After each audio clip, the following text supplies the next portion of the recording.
जब मैं सुबह काम पर जाने के लिए अपने सामने वाले दरवाजे से बाहर निकला तो मेरा पैर एक मरे हुए पक्षी पर पड़ा। मैंने अपनी एड़ी उठाई और एक सूंघे हुए रॉबिन को देखा जो मेरे बूट के ठीक नीचे था। मैंने इसके बारे में तब तक कुछ नहीं सोचा जब तक मुझे एक और मृत पक्षी नहीं मिला। यह एक मोटी, भूरे रंग की छोटी सी गौरैया है, जो मेरे पैरों के पास मर गई। गौरैया और रॉबिन मेरे घर के प्रवेश द्वार और सामने वाले आंगन में बिखरे हुए 1 दर्जन मृत पक्षियों में से केवल 2 थे। मुझे आपके कार्बोनारा की गंध याद आती है, और यहाँ मैं हूँ। मैं आपको कुछ बता सकता हूँ जो केवल मैं ही जानता हूँ। मेरे उत्तर देने से पहले एलिसन ने एक और संदेश भेजा। आपका गुप्त पसंदीदा गाना टेलर स्विफ्ट का और टू वेल है। मैंने कभी किसी अन्य आत्मा को यह नहीं बताया था, इससे पहले कि मैं और अधिक सोच पाता। एलिसन का एक और संदेश। मुझे तुम्हारी बहुत याद आती है, डेरी। आपने सचमुच मेरी जिंदगी को खास बना दिया। मैंने टिके रहने की कोशिश की। आप वह आखिरी चीज़ थी जिसके बारे में मैंने सोचा था, और इससे मुझे खुशी हुई। मुझे सच में प्यार महसूस हुआ। मैं महसूस कर सकता हूँ कि आपका हाथ मुझे मजबूती से पकड़े हुए है। क्षमा करें, मैं रुक नहीं सका। जब मैंने उसका संदेश कई बार पढ़ा तो मेरा गला सूख गया और मेरे फ़ोन की स्क्रीन पर आंसू गिर पड़े। वे आखिरी पल जो हमने अस्पताल में उसके बिस्तर पर साझा किए थे। हार्ट मॉनिटर की वह लयबद्ध बीप अभी भी मेरे दिमाग में बज रही थी।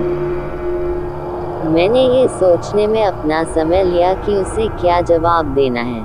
अब वास्तव में खुश हूँ कि उसने मुझसे संपर्क करने के लिए कुछ डिजिटल आफ्टरलाइफ तरीका ढूंढ लिया है। एलिसन, ठीक से लिखने का कोई तरीका नहीं है कि मैं उस जीवन के लिए कितना आभारी हूँ जो मुझे आपके साथ साझा करने के लिए भाग्यशाली था। आपसे जुड़ी हर बात की मुझे याद आती है। मुझे वह तरीका याद आ रहा है जब मैं एक कमरे से गुजरता था तो मैं तुम्हें तारों भरी आंखों से अपनी ओर देखते हुए पाता था। मुझे आपके बात करने का तरीका याद आता है जैसे आप किसी को कोई रहस्य बता रहे हो, भले ही आप ऐसा न कर रहे हो। मुझे धूप भरी यात्राओं पर आपका प्रतिबिंब देखना याद आ रहा है। ईमानदारी से कहूँ तो मैं अब और नहीं लिख सकता। मुझे यकीन है कि आप वही महसूस कर सकते हैं जो मैं महसूस करता हूँ। मुझे पता है कि कभी कभी मुझे ऐसा लगता है जैसे आप अभी भी यही हैं। इससे पहले भी एलिसन ने उतने ही समय में उत्तर दिया जितना समय किसी को उस संदेश को पढ़ने में लगेगा। 2 बार मैं वहाँ जा चुका हूँ। क्या उसका संदेश एक ही समय में भयानक और प्यारा लगा? वह चली गई। क्या आप जानते हैं कि जब आप अपनी चाबियां कहीं रख देते हैं और फिर उन्हें ढूंढ नहीं पाते हैं और फिर वे कहीं ऐसी जगह होती हैं जहां आप कसम खाते हैं कि आपने उन्हें कभी नहीं रखा है? या जब आपको लगे कि आपके स्टर फ्राई में 5 झींगा थे और फिर अचानक केवल 4 रह गए हैं? क्या आपको कभी बरसात की रात में रोते समय अचानक गर्मी महसूस हुई है? उस पल मुझे एहसास हुआ कि मैंने घर में लाइटें नहीं जलाई थी, लेकिन लगभग रात हो चुकी थी। मैं वहाँ अंधेरे में बैठ गया, अपनी जमा हुई स्पगेटी में रो रहा था। सोच रहा था कि क्या एलिसन मुझे वही देख रहा था या क्या ये दुनिया का सबसे क्रूर मजाक था। एक और संदेश की गूंज ने मुझे अंधेरे में धकेल दिया।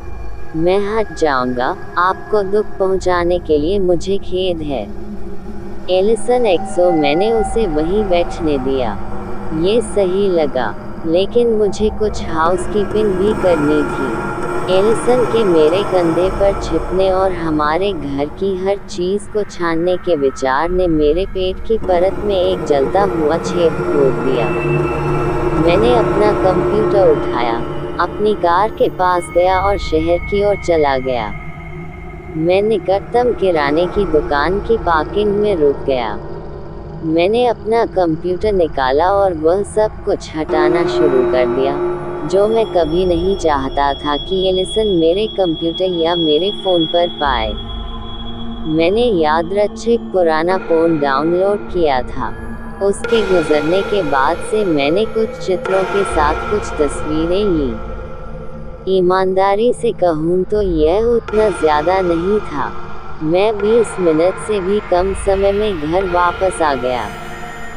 सब कुछ सही लग रहा था जब तक कि मैं हमारे शयनकक्ष का दरवाज़ा खोलने नहीं गया और हैंडल के चारों ओर लिपटा हुआ लाल अंडरवियर का एक छोटा जोड़ा पाया। उनके पूर्व मालिक की छवि मेरे दिमाग में जल गई और मेरा पूरा सिर एक झटके में लाल हो गया। मैंने मन ही मन उस लड़की को देखा, छोटा, चुलबुली, बहुत ही नशे में। बार में मैं अपने हाई स्कूल के दोस्तों के साथ गया था। वह अपने हाई स्कूल के दोस्तों के साथ भी वहाँ थी। एक बात दूसरे का नेतृत्व करती है। हम अपने घर वापस आए और साथ में रात बिताई।